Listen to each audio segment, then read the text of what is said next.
Jadi Komnas HAM hari ini melakukan rapat koordinasi dengan Dubes RI kita di Malaysia, Pak Hermono, Pak Juda, Direktur Perlindungan BPHI, Kemenaker, Kemensos, BP2MI, dan Komjen seluruh Malaysia untuk mengadres satu isu terkait dengan situasi dugaan pelanggaran HAM terhadap para pekerja migran yang merupakan detainee ya di beberapa depo di Malaysia, di mana ada beberapa kondisi yang penting untuk menjadi atensi kita bersama terkait dengan kondisi overload, kemudian juga akses atas kesehatan, dan ada anak-anak di dalamnya yang ada sekitar 2.959 orang yang ada di beberapa detensi di Malaysia, sehingga Komnas HAM mengajak agar ini ada upaya bersama sesegera mungkin pemulangan di Indonesia, karena pertama kondisi atau masa tahanan mereka memang sudah habis gitu ya, sehingga dibutuhkan solusi bersama antara kedua negara, pemerintah Indonesia dan Malaysia, untuk memastikan dalam jangka waktu terdekat untuk pemulangan, karena ada anak-anak di sana 700 lebih, nanti Pak Dubes akan menyampaikan datanya. Yang pertama, yang kedua adalah dari perspektif HAM, tentu Indonesia sudah meratifikasi serangkaian Kovenant HAM internasional, Konvensi Pekerja Migran, kemudian CEDAW, Konvensi Hak Anak gitu ya, termasuk juga di HAM. Ini penting menjadi perhatian kita semua bahwa tidak dibenarkan adanya satu situasi di mana tahanan ada pada kondisi yang tidak layak, yang berakibat pada situasi buruk ya, karena masa tahanan yang berkepanjangan, sehingga koordinasi ini kami lakukan, termasuk nanti akan kami diskusikan dengan Suhakam. Itu yang disampaikan Komnas HAM. Berikutnya Pak Dubes, saya persilakan. Baik, terima kasih Mbak Anis dan teman-teman media. Jadi saya diundang oleh Komnas HAM untuk memberikan update mengenai kondisi warga kita yang saat ini ada di detensi imigrasi Malaysia, karena mereka yang sudah dipindahkan dari penjara ke detensi ini artinya mereka ini sudah selesai menjalani masa hukumannya karena melakukan pelanggaran keimigrasian. Hanya yang menjadi persoalan, mereka ini banyak yang sudah lama ada di detensi imigrasi dan belum ada solusi bagaimana mereka ini akan pulang atau dapat pulang. Kalau kita lihat datanya per tanggal 9 Juli 2023, saat ini ada 2.959 warga kita yang ada di berbagai detensi imigrasi.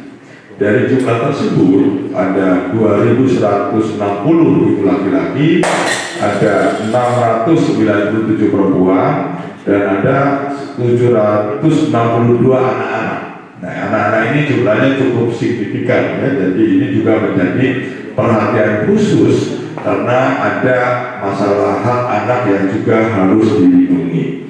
Nah, kondisi warga kita yang ada di detensi imigrasi ini kan selalu berulang-ulang ya, terjadi. Kita pulangkan berapapun besok akan diisi lagi. Ya, kayak dulu sebetulnya juga sudah cukup banyak memulangkan ya, yang kelompok rentan itu, dan pemerintah Malaysia juga sebelum COVID juga sudah 3 atau 4 kali memulangkan. Tetapi persoalannya kan ini selalu terjadi penuh lagi sampai kapan ini akan terjadi gitu kan.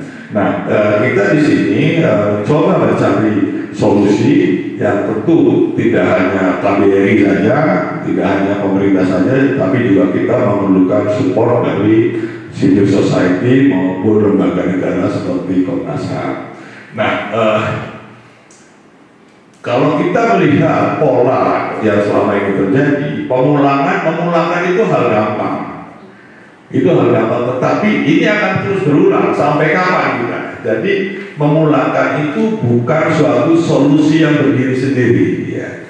Kita tidak hanya memulangkan terus-menerus, jadi harus ada kebijakan yang juga menyertainya supaya ini tidak terulang. Nah, kita melihat sekarang ini ada momentum yang cukup baik, yaitu di mana law enforcement atau aparat penegak hukum ini sedang gencar melakukan pencegahan penempatan secara non prosedural yang mungkin di dalamnya ada kasus TPPO ataupun ada juga smuggling, penyelundupan orang ya.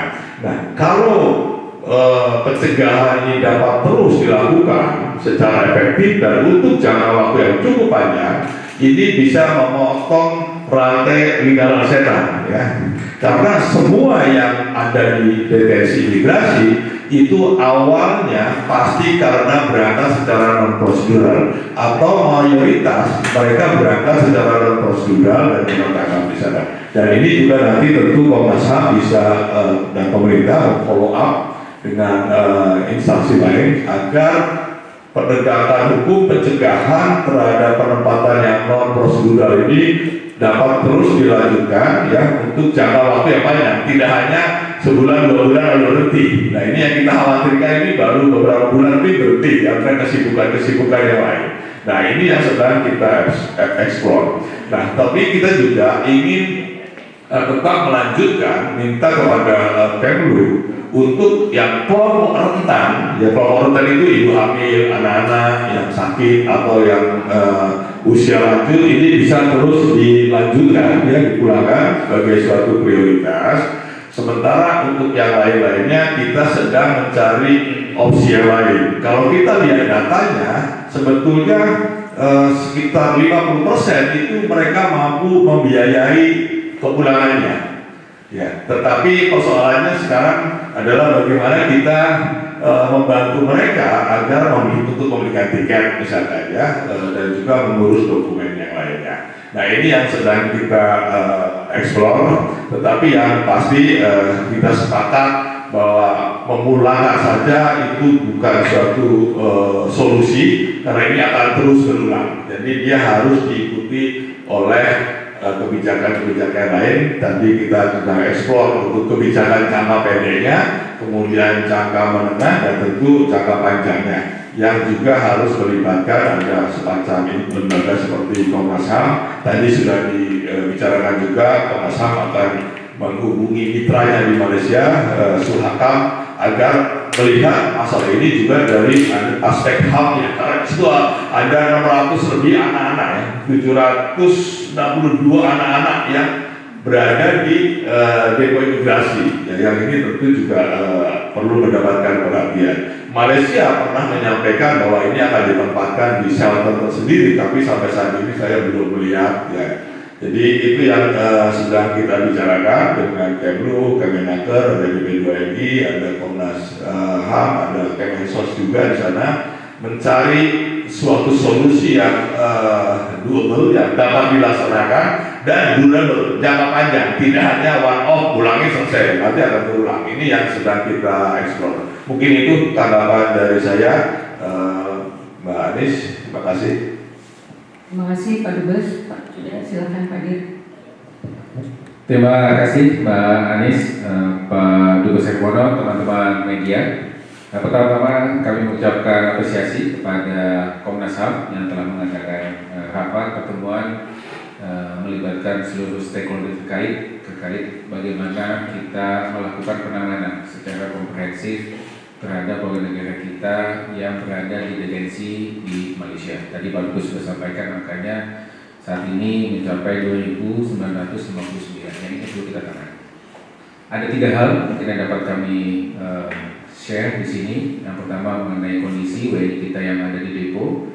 Kemudian kedua mengenai bagaimana kita bisa melakukan percepatan pemulangan. Dan yang ketiga, how to address the root causes. Pertama terkait dengan kondisi. Dalam pembahasan kita mencatat adanya depo-depo yang mengalami kelebihan kapasitas overload. Kemudian ada masalah sanitasi seperti itu.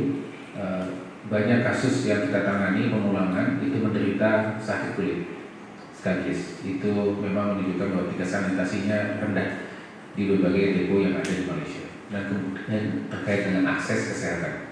Akses kesehatan bagi yang sakit, bagaimana bisa mendapatkan perawatan yang segera dari fasilitas yang ada di Malaysia. Nah, tentu dari berbagai macam hal ini ya kita sudah koordinasikan dengan Pak Dubes dan 6 perwakilan yang ada di Malaysia ya, untuk bisa melakukan koordinasi dengan otoritas imigrasi Malaysia, ya, utamanya yang berada dan mengkoordinasikan depo-depo imigrasi, ya, untuk memastikan bahwa warga negara kita diperlakukan dengan baik, tentunya mendapatkan fasilitas yang baik, yang layak di dalam depo. Mereka memang adalah warga negara kita yang melakukan pelanggaran hukum di Malaysia, namun tentunya mereka tetap memiliki hak untuk mendapatkan tempat yang layak selama berada di depo. Nah, untuk itu yang selalu kita dorong, dan kami mencatat tadi ada informasi yang kita terima bahwa setelah beberapa komunikasi yang kita sampaikan kepada otoritas Malaysia, yang depo yang di wilayah Sabah ada beberapa perbaikan yang tentu ini kita apresiasi, dan kita harapkan hal ini bisa direplikasi untuk depo-depo lainnya. Kemudian yang kedua terkait dengan percepatan pemulangan. Tadi salah satu tantangan kita adalah tantangan yang ada di Malaysia terkait dengan kasus yang melebihi kapasitas overload. Nah, dalam hal ini beberapa kali kesempatan kita telah menggunakan pesawat charter khusus untuk memulangkan utamanya warga negara kita yang berasal dari kelompok rentan, yaitu anak-anak, perempuan, dan warga negara kita yang sakit yang berada di depo. Itu dulu yang kita upayakan. Nah, kemudian ke depan kita akan bahas dengan Malaysia bagaimana solusi yang doable dan durable ya, terkait dengan mekanisme pemulangan warga negara kita yang ada di Malaysia, sehingga mereka tidak mendapatkan istilah kita double jeopardy. Tadi disampaikan bahwa sebetulnya di depo ini adalah warga negara kita yang telah selesai menjalankan hukumannya di penjara, lalu mereka dipindahkan ke depo untuk proses deportasi. Ya, jadi sebetulnya yang tinggal di depo ini adalah transit sementara sebelum dideportasi ke Indonesia. Namun dalam kasus-kasus yang kita hadapi, mereka harus tinggal justru lebih lama di deponya ketimbang masa hukumannya di penjara. Nah, ini kan berarti double jeopardy seperti itu. Nah, ini tentu menjadi concern kita bersama, bagaimana proses pemulangan itu bisa segera dilakukan. Untuk yang sudah ada di depan mata ya, yang kelompok rentan, ya itu segera kita tangani untuk kita pulangkan segera atas biaya pemerintah Indonesia. Namun tentu ke depan kita perlu solusi yang sustainable ya, dan juga doable agar hal ini bisa ditanggulangi bersama antara Indonesia dan Malaysia. Nah, yang terakhir mengenai addressing root causes. Tadi Pak Dubes, Mbak Anies juga sudah sampaikan, ya, tantangan kita yang terbesar adalah keberadaan warga negara kita yang berstatus undocumented di Malaysia. Jadi lebih banyak warga negara kita yang undocumented di Malaysia ketimbang yang documented. Ya. Nah, untuk itu ini memang masalah yang kompleks. Ada berbagai macam push factor dari sisi Indonesia, dan juga ada berbagai macam pull factor dari sisi Malaysia. Ya. Ini yang perlu dibahas bersama. Kita tidak akan menggunakan pendekatan finger pointing. Ya. Ini adalah masa bersama, kita duduk bersama dan kita cari solusi bersama. Nah, tentu perlu kerjasama dua belah pihak. Seperti itu. Nah, dari sisi Indonesia kita perlu perbaiki tata kelola kita sejak dari dulu. Penegakan hukum kita perkuat. Ya. Pihak-pihak yang memberangkatkan secara non prosedural kita lakukan penegakan hukum tegas. Seperti itu. Sehingga kita bisa kendalikan dari sisi push factornya dari sisi Indonesia. Nah, dari sisi pull factornya dari sisi Malaysia, tentu kita juga mendorong pihak Malaysia bisa melakukan penegakan hukum yang tegas. Ya, Akta Immigration 1959 itu memang menetapkan bahwa warga negara asing parti ya, pendatang asing tanpa izin akan mendapatkan sanksi hukum. Ya, betul. Dan itu adalah jurisdiksi Malaysia.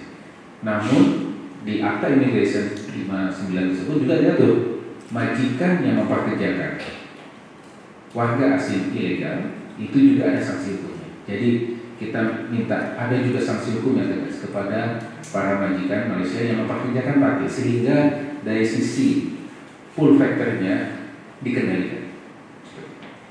Nah, dalam konteks ini, dalam pertemuan Bapak Presiden dengan PM Malaysia yang terakhir sudah disepakati untuk membangun mekanisme khusus membahas kasus-kasus dan juga solusi mengenai keberadaan warga negara kita yang berstatus undocumented, sehingga di satu sisi kita bisa mengatasi akar masalahnya, di sisi lain kita tetap menjaga pemenuhan hak-hak mereka. Ya, mereka walaupun undocumented sekali lagi tetap memiliki hak untuk mendapatkan pelindungan hukum, ya, dan juga tidak tereksploitasi di sana. Demikian Mbak Anis yang dapat kami sampaikan. Terima kasih.